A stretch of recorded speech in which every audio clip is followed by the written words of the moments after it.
لكن هي حقيقة تذكرة ونصيحة لكل من أحب. صنائع المعروف تقي مصارع السوء. من سار بين الناس جابرا للخواطر أدركه الله في جوف المخاطر. تصدرت أخبار عائلة خالد مقداد مالكي قناة طيور الجنة مواقع التواصل الاجتماعي مجددا، لكن تلك المرة كانت مختلفة بعض الشيء عن سابقتها.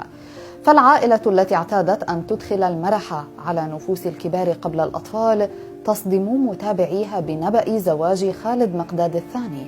فما حقيقة ذلك وكيف ردت زوجته؟ بدأ الموقف بظهور خالد مقداد مع أسرته في مقطع فيديو حمل عنوان بابا اتزوج تاني. الفيديو الذي صدم ملايين المتابعين لتلك الأسرة ظهر فيه المقداد وهو يقرأ في ورقة حول زواجه للمرة الثانية على زوجته مروة حماد، ليحسم بذلك رسميا حقيقة ما حدث.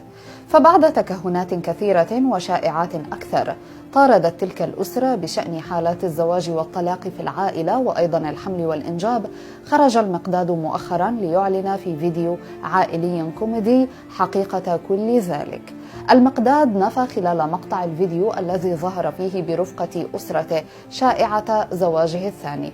أما زوجته السيدة مروة حماد فظهرت أيضا خلال مقطع الفيديو، لكن رد فعلها على نبأ زواجه قبل أن ينفي الأمر حينما بدأ قراءته من الورقة كان لطيفا جدا، حيث ضحكت حماد على تلك الشائعة وعلى طريقة عرض زوجها الأمر ونبأ زواجه من أخرى.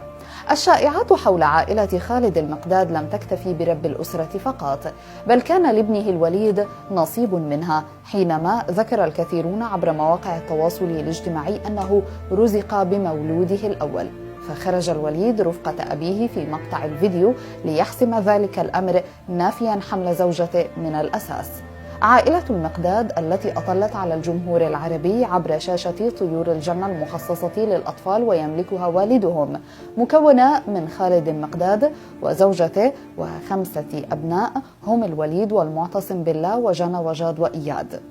أما عن الأب فهو خالد عبد الله جبريل مقداد، ولد في الأول من كانون 2 يناير عام 72 في الكويت، من أصل فلسطيني ويحمل الجنسية الأردنية، مسلم الديانة، تخرج في كلية الهندسة قسم الديكور، ومتزوج من السيدة مروة حماد.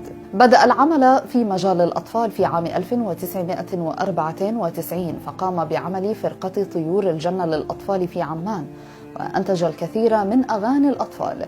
وفي 25 من شهر كانون الثاني عام 2008 افتتح قناة فضائية وأطلق عليها اسم طيور الجنة على اسم الفرقة طبعا، حيث يعمل الآن المدير العام للقناة.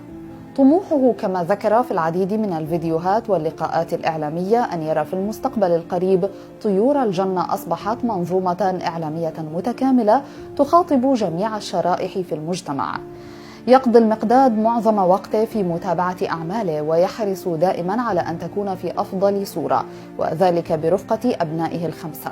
أما بعد ظهور عالم السوشيال ميديا فقد نجح المقداد أيضا في اختراق تلك المنصات برفقة أسرته، وتمكنوا من تحقيق شعبية كبرى، حتى باتت متابعة أخبارهم وفيديوهاتهم محل اهتمام عدد كبير من الجمهور العربي.